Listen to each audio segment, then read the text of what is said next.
Here's how to add a clickable link in Instagram Reels.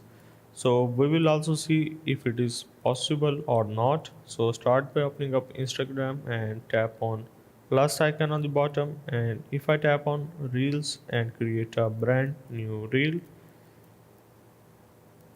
and tap on next on the top right, and I can add some stickers, some text on the video as a link, but right now there is no option that I can add a clickable link on my Instagram. So tap on next and I can add a link in the captions to see if it's possible or not, and tap on OK and tap on share.